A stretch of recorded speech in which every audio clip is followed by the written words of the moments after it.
Hello, everyone. So I chose to do my final on the influence that Spain has had on Northern California, both in the past and in the present. So we will begin with part one, the historical influence of Spain in Northern California. From religion to architecture, language to food and wine, and everything in between, the influence that Spain has had for centuries here in Northern California is undeniable. Today, I'm going to share with you what I have learned about the bittersweet relationship between Spain and the land we know today as Northern California. On a drizzly Wednesday afternoon, I headed out to visit the oldest intact building in the entire city of San Francisco, Mission San Francisco de Asís. Mission San Francisco de Asís was founded in 1776 by Father Francisco Palu and Father Pedro Benito Capon. They were assigned by Father Junipero Serra, the president of California Missions, to establish the mission. This happened just 5 days before the signing of the Declaration of Independence on the other side of what would become the United States of America. It is the sixth mission founded out of the 21 California missions. The mission was named after St. Francis of Assisi, the founder of the Franciscan order. This mission is also known as Mission Dolores, named after a nearby creek called Arroyo de los Dolores, otherwise known as Creek of Sorrows. The Franciscan order had sent Father Palu and Father Capon to what was then the Spanish province of Alta California, known today as Northern California, to bring Spanish settlers and evangelize the indigenous Olón people. The reason for the Spanish missions being established in California was because the King of Spain wanted to help Christianize the natives, making them Catholic converts. In addition, he wanted to make them all citizens of the Crown of Spain. In other words, the King of Spain was seeking to expand his power and influence. The native Olón people were coerced into labor, and they provided most of the labor which built the adobe chapel. Construction of the adobe walls for the Mission Dolores Church began in 1788, with the Olón laborers manufacturing 36,000 bricks. By 1790, the walls were complete. So these walls that they built were 4 feet thick, which you can see in these photographs here. Particularly the picture all the way on the left. With that open door, you can really see how thick the walls are. Just really amazing that they were able to build something like this back then. The ceilings displayed traditional Olón designs painted in vegetable dyes. And here is a zoomed up picture of the ceiling. Just really, really pretty. So all the little details around the chapel were just absolutely gorgeous. A lot of little gold details, everything from the statues to the paintings on the walls. These pictures really just don't do them justice. This was stunning to see in person. It's almost worth the trip just to see this. So this Reredos was crafted in Mexico and brought to the mission in 1797. This makes this piece about 228 years old. Just really amazing that they were able to create something like this back then. So in 1810, the people of New Spain revolted and wanted to break away from Spain to be their own country. New Spain went to war with Spain, and in 1821, the Mexican War of Independence ended, and the newly independent Mexico took control of Alta California, which you can see in the map right here. The Mexican government decided to free the Native Americans who were under mission guardianship and gave the natives the mission lands back to them. In 1848, the Mexican-American War ended, and the Mission San Francisco de Asís and the rest of Alta California became a part of the United States, which you can see in that second map provided. In addition to Mission Dolores itself being the oldest intact building in San Francisco, the Mission Cemetery is the oldest cemetery in San Francisco and is the only cemetery that remains within San Francisco city limits. Thousands of Native Americans were buried in this cemetery. The burials of Native Americans who lived, worked, and died at the mission during the Spanish colonial period.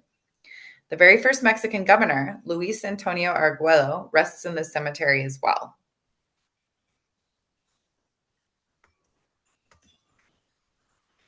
While the Spanish mission era was clearly a very controversial time, the reality is that all colonization periods are seemingly filled with good and bad aspects. There is no denying that the Spanish mission era affected California, shaping our great state into what it is today. The Spanish influence can be seen in the architecture, agriculture, economy, the names of places, fine arts, and the overall culture here in California. Which leads me to part 2 of my project, experiencing the current influence of Spain in the culinary world here in the Bay Area. España, Part 2, a modern day influence on the culinary scene in Northern California. After our day at the mission, my boyfriend and I decided to go to a little restaurant called Des Tapas, which is a Spanish tapas restaurant located in the Mission District in San Francisco. This restaurant was opened in December of 2020 by Spanish natives Raul and Luis. These two men were friends from Madrid. They were both born and raised there, and they decided to move here to open up their very first restaurant. And the first dish that we enjoyed, pan con tomate. So this is a dish said to originate from Catalonia, Spain. A little fun fact is this was a way for people to use stale bread by rubbing it with fresh tomatoes, ajo, and aceite de oliva to soften it up. When you order it in a restaurant, they typically grill the bread first before rubbing it with the ingredients that I just mentioned. And dish number 2. Tortilla española. So this traditionally is made with papas, cebolla, huevos, y aceite de oliva. A little fun fact is the origin of this dish is hotly contested, with the Spanish regions of Extremadura, Valencia, and Navarre claiming to be the originator. I don't know if you guys recall, but earlier in the semester, we had to come up with a recipe of our choosing and post it. This was actually the dish that I chose for that activity. Tortilla españolas are typically served with a simple aioli on the side, which you can see here in the picture.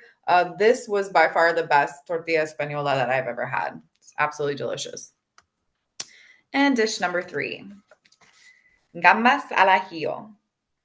So this is a dish said to originate from either Madrid or Andalusia. This dish consists of shrimp, lots of ajo, aceite de oliva, some kind of dried chilies just for a little kick, either a vino blanco or a dry sherry, and then for acidity, a squeeze of lemon or a splash of sherry vinegar, and then oftentimes some Spanish smoked paprika. So a little fun fact is that at a tapas restaurant that I used to work at here in Napa, our gambas were served with their heads, their tails on, like legs, eyes, everything. And we would get guests that would come in the restaurant and order it and be completely freaked out once it got to the table.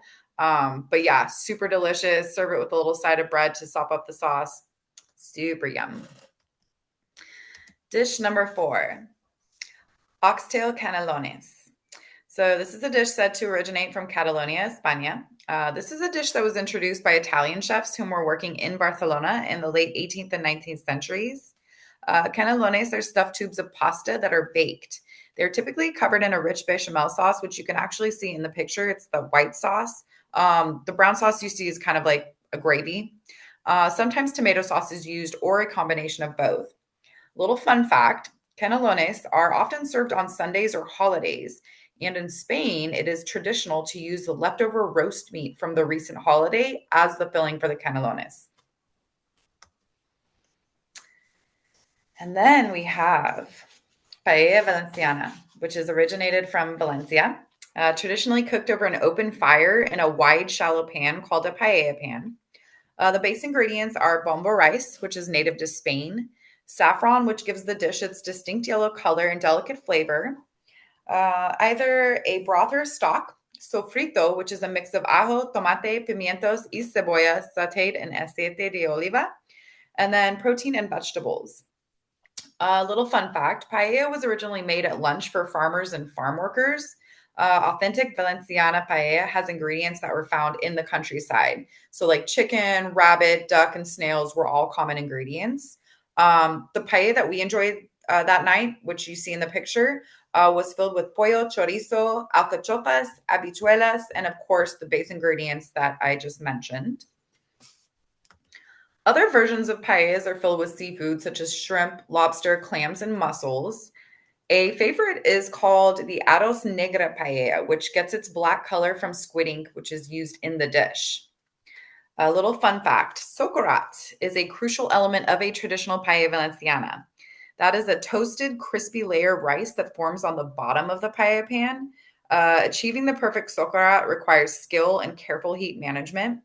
I would have to say that's probably my favorite part of the paella. Of course, I love all of it, but yeah, you just get a spoon and really like scrape the bottom of the dish and kind of mix it all up, and you just get little like bites of crispiness. It's just absolutely delicious. On to postres. This is a burnt Basque cheesecake. So this originated from San Sebastian, España, which is in northern Spain. It's got a super creamy custard-like interior. There's no crust and it's caramelized on top. Little fun fact is burnt Basque cheesecakes are typically not very sweet. So while often found on a dessert menu, they actually have a more savory flavor profile. And last but not least, a tarta de Santiago. So this originated from Galicia, España, which is also in the northern part of Spain. Ingredients are ground almonds, huevos, azúcar, and lemon zest. The top of the tarta is traditionally decorated with powdered sugar, stenciled by a silhouette of the Cross of St. James, which you can see in this second picture here. A little fun fact, the tarta, the first written record of the cake, dates back to 1577. That is a very, very old recipe. So these are a couple pictures of the inside of the restaurant. The one on the left was the first thing we saw when we walked in. We instantly just smelled all the food, just the aromas were just so tantalizing, and the music, the vibe, just very warm. We sat at the bar, which was a really awesome experience because we got to watch the employees create the dishes basically right in front of us. Yeah, it was overall just a really wonderful vibe. So this is the information for the restaurant. I really encourage you guys to make a little trip to San Francisco. If you've never had tapas, this would absolutely be like the perfect first tapas experience. If you have had tapas, I will tell you this is definitely a place that you want to try.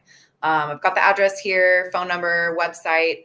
You can make reservations by calling them, or you can go on the website. That's probably easiest, and you can just book the reservation through that. I would definitely recommend making a reservation because they were definitely popping when we got there. So, in conclusion, the influence that Spain has had on Northern California has spanned for over 250 years. So while some parts of the story are controversial and filled with the blood, sweat, and tears of innocent people, as modern day citizens of Northern California, we must acknowledge and honor those very people, educate ourselves on both the good and the bad parts of our history, and celebrate what makes Northern California the unique place that it is today, a beautiful blending of cultures. These are the sources that I used for my project. I will try and figure out how to give you guys direct links. I'm not super computer savvy, but I will do my best. I would like to give a special thanks to Raul Aguilera and Luis Raga, the owners of Destapas, just for taking great care of my boyfriend and I while we were there, and sharing a bit of their story and, of course, their delicious Spanish creations with us. This was a very much a full circle moment for me. When speaking with both of them, they let us know that their inspiration for their restaurant was actually the restaurant that I used to work at here in Napa called Zuzu, and its sister restaurant La Taberna, which unfortunately is no longer there. So yeah, that was just, it was a trip. It was really interesting. And yeah, it was just a great experience. So I appreciate you guys watching my video. I hope that you learned something and maybe were even inspired. So yeah, thanks guys.